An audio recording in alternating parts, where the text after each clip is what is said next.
We have them in drawer files, and this actually works pretty well for us right now. It accommodates the different sizes and formats, and one of the things that's interesting about zines is that they don't have all the same metadata for cataloging, and so one of the things that pretty much all of them have is some kind of a title. So that's actually how we group them, is by title. And so they're in alphabetical order, and that encourages people to browse, I guess, and also allows us to kind of self-contain in one area. And I think, Tori, let's talk a little bit about the LEAP school that you work in. What's the value for comics in an ASL environment as people are just learning the English language? What are the kids looking at, and what are you directing them to? Well, I don't have as much trouble with selling the teachers in my school on using comic books as I have had in the past, because at the high school, especially at junior high that I was at, the teachers did not see any value in carrying comic books in the library. And I hope over my 7 years there I taught them that we can get some non-readers and struggling readers actually interested in hanging out in the library if we have comic books and graphic novels. Now at the LEAP high school that I'm at now, we have mostly, right now, Karen and Karini students. Many of them hardly speak English at all. They've had no school where they came from in Thailand camps in the jungles of Burma. So the comic books that I showed my readers really, they were like, aha, the light bulb went off, that they could actually get the content without knowing what the words were. In fact, I read something recently where they could get 75% of the story through the pictures alone. And when you think about if you were in a foreign country and knew none of the language, at least you could communicate through comic books. I think you could relate and talk about, and I found with my students, I can talk about what they've read now because they see it in picture form. It's fabulous. I learned to read with comic books, and I'm a firm believer in comic books.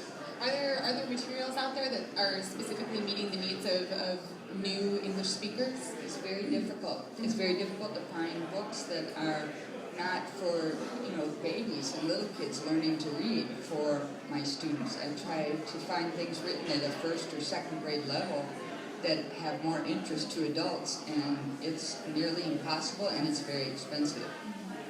There are very limited publishers publishing that do those books, and they run like $20 a piece. And I'm in a very poor school. Of course, my school is 98% poverty. So I went to the half-price book sale a month or two ago, and got stacks of Superman, and I found that my kids could relate to the superheroes too, so I was glad for that. Oh, that's interesting. So they're mostly interested in those action stories, but they're very colorful typically. Yeah. So they prefer the color comics, you think, to the black and white one. Yeah, I don't think they quite get the black and white, although I do have a couple girls that read the manga books, and many of those are just black and white. I found interesting, some of the books I've wondered for several years why they are selling these comic books that are like historical stories from Stone Arch. In fact, or Capstone has some, and Lerner. And my kids really like those. In the past, I couldn't sell those to our U.S. kids. They weren't interested in those. But now I've got a population that wants a lot of history, and they can get it through those comic books. Oh, that's really great. Jody, let's talk a little bit about Hennepin County Library. I know from experience, I was a PSA there for a while, in both the Kingsbury and the Hopkins Library, so I heard all the gossip that it's one of the top library systems in the nation. It's no lie. And why don't you talk a little bit about the value for comics in those libraries and the commitment to comics that HCL has exhibited. You just have a wonderful selection. We were lucky enough to start early, actually. We have some selectors who work for the library system who are visionary, I feel. There's been a lot of resistance to comics historically in public libraries.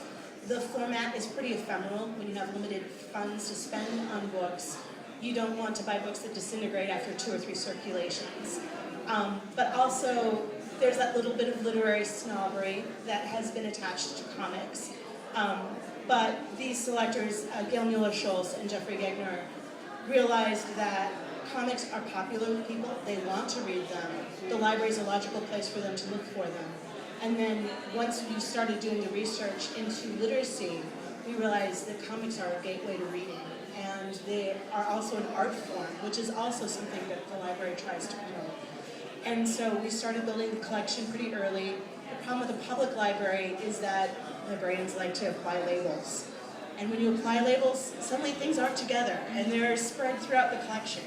And the difficulty with something that was as artistic as comics is we had to put them in our nonfiction collection because of the art, which made them very hard to find. And actually, just this last year, after probably 10 to 12 years of collecting comics from the library system, we finally have these labels, which are children's graphic novels, teen graphic novels, and adult graphic novels. I have a story about that. When I was working at the Eden Prairie Library, I was just getting into comics. And it used to be, it's 741s, all, comics fans know that, I hope. But as I was shelving, I realized it said drawing and drawings on the end cap. And I was like, people are looking for graphic novels. And of course, that's such a high-minded term. I mean, people talk about in the community a lot how, it's just comics. Let's just call them comics. But when you're in a library, in a book atmosphere, people expect that term. And so it's interesting to know that I made that small change once, and that somebody from above was like, but that took a while, I bet. We thank the publication of Mouse and the fact that it won a Pulitzer to actually give us validation for having them in our collection. That was probably ground zero for a lot of library systems, actually, to start adopting them into our collections as a formal part of our policy. So what was the collecting like back then? After Mouse came out, I mean, there weren't that many books that were comparable to that. I mean, people talk about, that window of 10, 20 years, whatever, after Mouse and Watchmen, where people were just waiting for the next big graphic novel to hit. So there was all of this interest, but what were the libraries, do you think, at that time able to get their hands on? Some libraries would actually collect the serials, the magazine-style comics, because they had a lot of kid appeal. I mean, we actually had the Archie comics and the Scrooge McDuck comics and things like that. But it was also considered a very juvenile collection as a result. It was once comics publishers started collecting issues and binding them into something that we could apply a spine label to, something that could go out more than 2 or 3 times without falling apart, that we were actually able to move forward with adding to them to the collection as well. And sadly, I'm not enough of a comics historian to really know when that publishing piece came into play. I think it was, Greg, do you know? Is it like the mid-90s or something? The mid-80s? Okay. So, but we're government-funded institutions, which means we're 10 years behind everybody else. So, yeah, probably the mid-90s when librarians actually started to do it in any extensive way. So I'm not familiar with the history of publishing comics as much as I would like to be. Maybe Meredith can speak a little bit to this too, but when and why do you think that publishing houses started collecting all of the individual issues? Do you think that was in any way a response to the need for public libraries to have comics in their collections? They realized they could make more money. I'm being completely uncynical about this, but that's pretty much a lot of it. I know that in the 80s, I found comics in the science fiction section in my public library in Davenport. My parents didn't let me have comics. I grew up in a very uneasy household. My mother was afraid I'd get eating disorder issues from females in comics, and I said, Mom, I'm a ballerina. If I can get eating disorder from anywhere, it's there. But I found what basically every teen girl starts out with, ElfQuest and Sandman, shelved in the adult science fiction section, and I actually had an adult library card starting when I was 12. So I'd read through the entire children's and YA section, and my mom's like, just give her an adult card, please. But I found them, they started integrating them probably by 85 in my local library. And it was all because Vertigo and Warp Graphics had the spines that they could buy, the little science fiction sticker with, the spaceship on it to the side, and it could go in science fiction. Is there any effort like that being put forth? I love the stickers.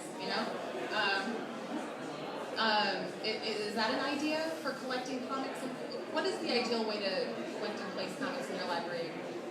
Do you? It just depends library to library. Yeah. Yep. I have to say I'm different than everyone else. Definitely. Well, and I have to get on my format versus genre sandbox too. And that's so sad. Yeah, because it's like, the thing about librarians is we put like the science fiction fantasy spine label on something, and then it could actually be a mix of genres. I mean, that's the beautiful thing about comics too, is how creative the storytelling is, and it could actually be pigeonholed in a lot of different places. And so actually, I really like the fact that we're finally, and at long last, putting them together in format. And actually, one of the things we actively do with our book list, though, whether it's officially a graphic novels list or fiction list or nonfiction list, we'll throw in graphic novels that apply to that list. So you could look up a memoir list, and not only would you find like memoirs that are in our standard nonfiction collection, we try and throw in some graphic novel memoirs, things like that, to just sort of start training people to go to a different part of the collection for some stories. That's smart. So the best tools you think for identifying the kind of comics that you're looking for are just putting them all together by, a big chunk of comics and then creating separate lists. And that puts a lot of work on you guys, unfortunately. But it sounds like you like it. So.